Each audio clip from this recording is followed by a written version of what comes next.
बिस्मिल्लाहिर्रहमानिर्रहीम। मेरा आज का टॉपिक है क्रिटिसिज्म ऑफ कैपिटलिज्म। कैपिटलिज्म के बारे में मैं डिटेल से अपने पिछले वीडियोस में बता चुकी हूँ, तो अगर आपने समझना है तो आप उन वीडियोस पर ज़रूर विज़िट कीजिएगा। इसके अलावा अब मैं आई हूँ क्रिटिसिज्म पर कैपिटलिज्म के। तो ये तमाम आउटलाइन है जो कि मैं डिस्कस करूँगी इस सारे टॉपिक में, लेकिन हम इसको पार्ट्स में डिवाइड करेंगे क्योंकि वीडियो लंबी ना होने की वजह से इसको पार्ट्स में बनाया जाएगा। तो चलें स्टार्ट करते हैं क्रिटिसिज्म ऑफ कैपिटलिज्म से।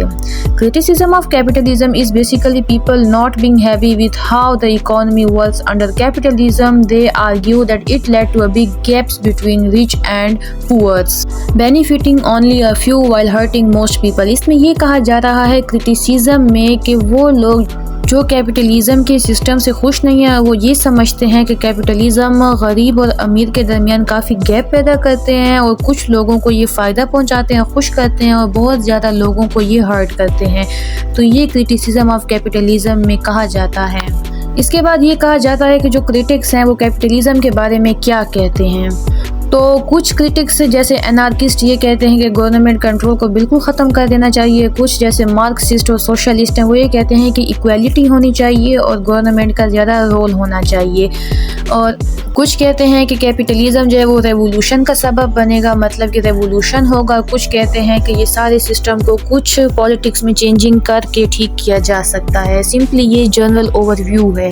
सबसे पहले अगर आ जाए एनार्किस्ट क्रिटिसिज्म पे कि एनार्किस्ट क्या कहते हैं कैपिटलिज्म के बारे में। Anarchist don't like how the government protect the interest of a rich in capitalism.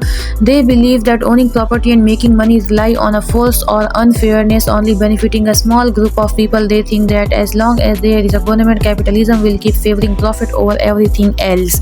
Anarchists also criticize the idea of a wage salary where people have to work for wage to survive। अब simply मैंने अपने पिछले lecture में ये बता दिया था कि क्रोनी कैपिटलिज्म में क्या सीन है। तो सिंपली यहाँ पर भी यही कहा जा रहा है कि जो गवर्नमेंट होती है वो बहुत ज़्यादा जो इलीट बिजनेस होते हैं उनके राइट्स को प्रोटेक्ट करती है। जो बाकी जितने भी मार्जिनलाइज्ड लोग होते हैं, जो बाकी सोसाइटी की आवाम होती हैं, सिटीजन्स, उनको इग्नोर किया जाता है और उनके राइट्स वायलेट होते हैं। तो एनार्किस्ट ये कहते हैं कि गवर्नमेंट को बिल्कुल ख़त्म कर देना चाहिए, गवर्नमेंट का कोई कंट्रोल नहीं होना चाहिए, सब कुछ फ्रीली होना चाहिए, सब कुछ जो है वो अपने अपने बलबूते पर सब काम करें, गवर्नमेंट का कोई इंटरफेरेंस ना हो। क्योंकि एनार्किस्ट से ख्याल से जो गवर्नमेंट है ये प्रोटेक्ट करती है इलीट्स के राइट्स को।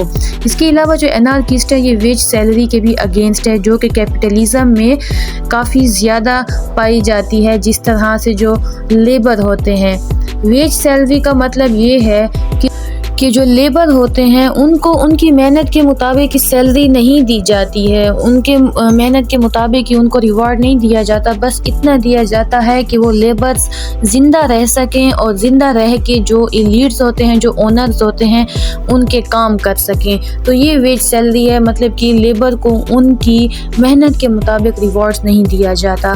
तो सिंपली एनार्किस्ट का ये क्रिटिसिज्म है कि गवर्नमेंट के इन्फ्लुएंस को ख़त्म किया जाए। अगर इसका डिमेरिट्स देखा जाए, अपने ओपिनियन को देखा जाए, तो अगर गवर्नमेंट ना हो तो किसी पर कोई रिस्ट्रिक्शंस नहीं होगी। जब किसी पर कोई रिस्ट्रिक्शंस नहीं होगी, सब फ्रीली होंगे और सब लोगों की जो नेचर होती है वो एक दूसरे से डिफरेंट होती है। तो जो बैड नेचर वाले हैं वो गुड नेचर के ऊपर सुपीरियर आ जाएंगे। तो जो गवर्नमेंट की वजह से जो रिस्ट्रिक्शन लगते हैं तो तमाम लोग अपने डोमेन में, अपने हद में रहते हैं। तो ये एनार्किस्ट पर भी ये क्रिटिसिज्म बनता है। तो इस वीडियो में सिंपली मैंने एनार्किस्ट क्रिटिसिज्म का बताया है। मज़ीद अगले पार्ट में मैं बाकी क्रिटिसिज्म के बारे में बताऊंगी। वीडियो लंबी ना होने की वजह से इसको मैं पार्ट्स में बता रही हूँ, और आपको अगर अच्छे से समझना है तो आप एक एक क्रिटिसिज्म को ज़रूर थॉरली समझें। इसके अलावा वीडियो को लाइक कर दीजिएगा एंड चैनल को सब्सक्राइब कर दीजिएगा। Thank you so much. अल्लाह हाफिज़।